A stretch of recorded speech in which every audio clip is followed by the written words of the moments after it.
Esta presidencia saluda a alumnos de la licenciatura en Ciencia Política y Gobernanza de la Universidad de Monterrey, invitados por el diputado Waldo Fernández González.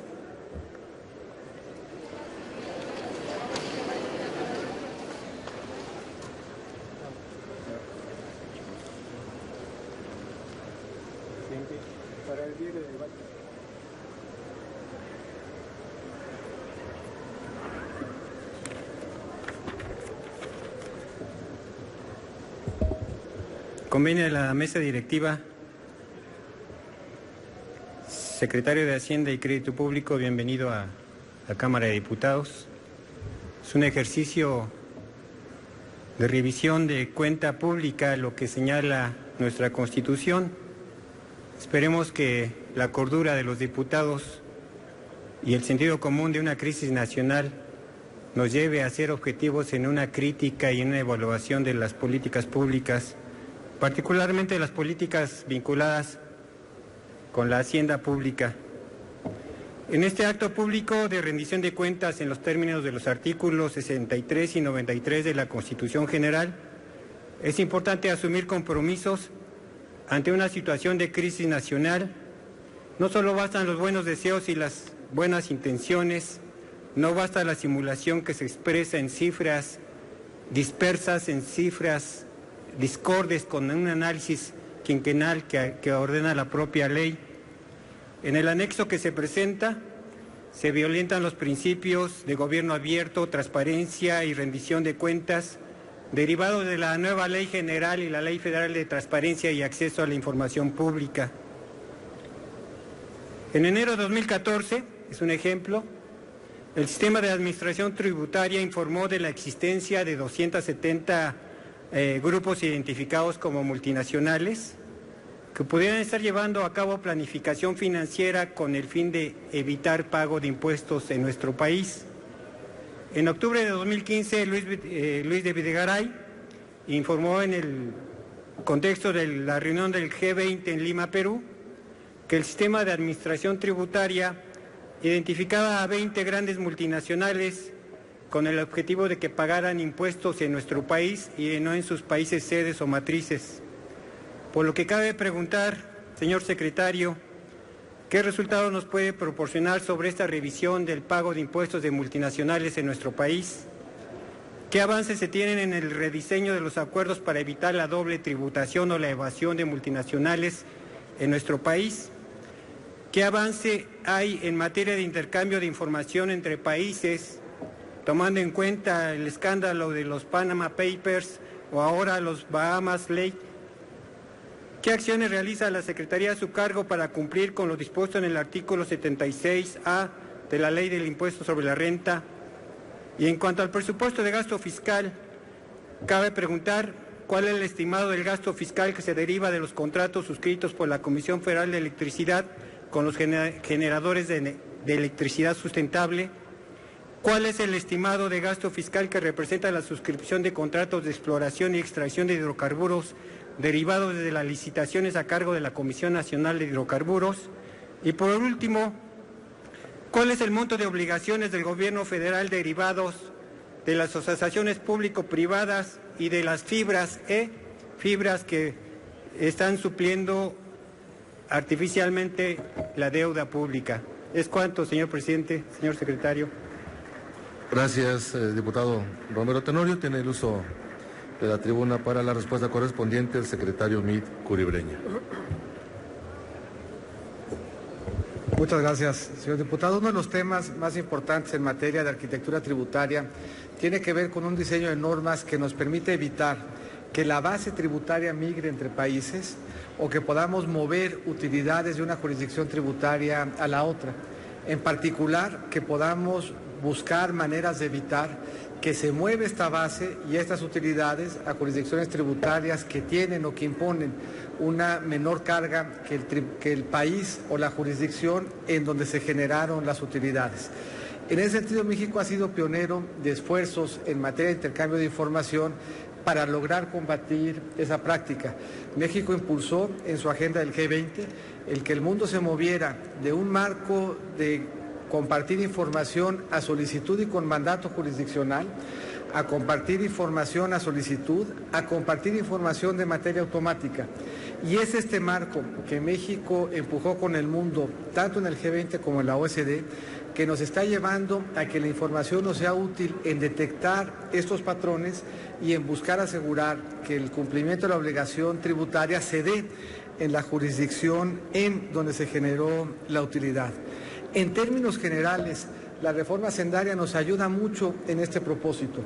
Y una de las formas de acreditar su funcionamiento tiene que ver con comparar cómo ha venido incrementándose la razón del impuesto sobre la renta entre los ingresos totales de muchas de estas emisoras o de estas empresas transnacionales.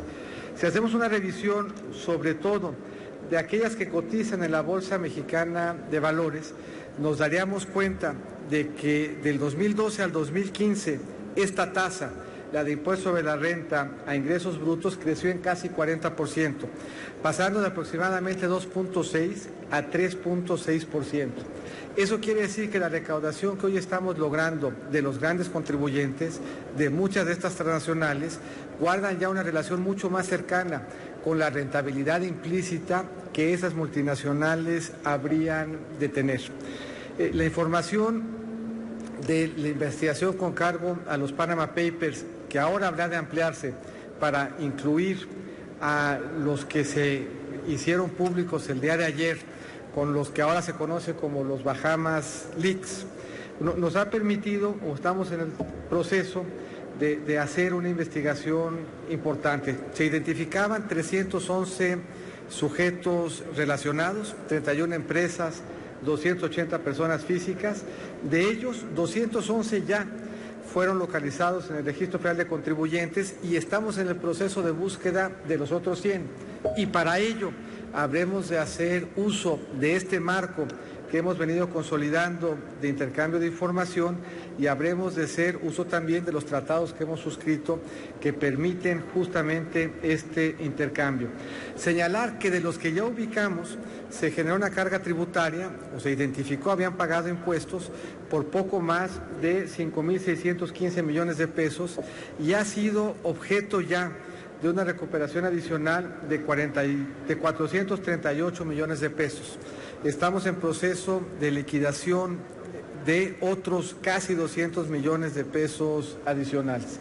Habremos de darle seguimiento y rendir cuenta de los Panama Papers en primera instancia, de los Bahamas Leaks en segunda, pero sobre todo de seguir trabajando en asegurar que las utilidades que se generan en México tributen en México, que la carga tributaria se distribuya de mejor manera en favor de que lo hagan quienes tienen más capacidad tributaria, y si uno toma en consideración el incremento tan importante que ha venido teniendo en materia de lo que hoy se paga de impuestos con cargo a los ingresos brutos que generan las empresas que cotizan en bolsa, pareciera que vamos sin ninguna duda por buen camino.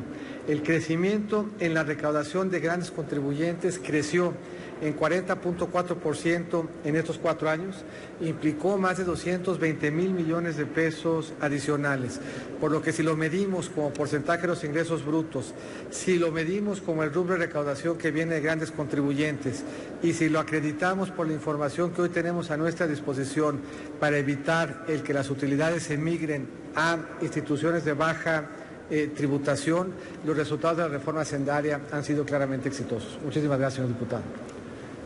Gracias, secretario Meade. Para los comentarios correspondientes, el diputado Romero Tenorio. Sí, entregué las preguntas para su inserción en el diario de debates y también hago una entrega de las preguntas al secretario para efectos de la respuesta pertinente, puesto que faltó lo de gastos fiscales que implica la reforma estructural en energía eléctrica y en petróleo, y que implica esta propia Cámara de Diputados. La Comisión Federal de Electricidad ha hecho contratos millonarios por periodo de 25 años a generadores de energía eléctrica con un esquema de apoyo que, si ese apoyo lo hubiera tenido la Comisión Federal de Electricidad, no hubiera hecho falta la reforma energética, la reforma estructural. Un ejemplo, artículo 34, son deducibles al 100% para maquinaria y equipo para la generación de energía proveniente de fuentes renovables o de sistemas de cogeneración de electricidad eficiente. Las grandes empresas transnacionales que han invertido y están montando plantas generadoras de energía sustentable se ven beneficiados con estas deducciones que nunca tuvo la Comisión Federal de Electricidad. De igual forma, las nuevas asignaciones de zonas petroleras para exploración y extracción de hidrocarburos se ven beneficiados con grandes exenciones fiscales o con reglas que cubren riesgos en su inversión. Este país lo hemos ido desmantelando, lo hemos ido entregando a transnacionales, cuyo costo no solamente es para nosotros, es para las generaciones que nos suceden, es para nuestros hijos, los hijos de nuestros hijos y los nietos de nuestros hijos, puesto que son concesiones de 25 y 30 años, concesiones que se van a regir por reglas del mercado. Por ello, la premura de que en 2017 se anticipe la liberación del precio de las gasolinas. Es urgente que este Congreso asuma su responsabilidad como órgano autónomo y de nueva cuenta, les repito, hay que revisar el informe, hay que revisar el paquete económico con objetividad, con compromiso y responsabilidad. No carguemos el compromiso moral con grandes empresas que han depredado la economía nacional, grandes empresas que reportan ganancias millonarias, grandes empresas que tienen inversiones garantizadas, ajenas a cualquier riesgo. Por eso preguntábamos cuál era la obligación del Estado mexicano con las asociaciones público-privadas y con las fibras esas fibras que van a suplir parte de la inversión en infraestructura, pero que garantizan ganancias millonarias a las grandes empresas transnacionales y a las nacionales que también juegan en este mercado jugoso de ganar-ganar. Es un compromiso de esos diputados atender estas observaciones. Es cuanto, señor presidente, y espero las respuestas del señor secretario, aunado a una solicitud por escrito que presenté sobre información en una base accesible que pueda ser manipulada para su análisis. Es cuanto.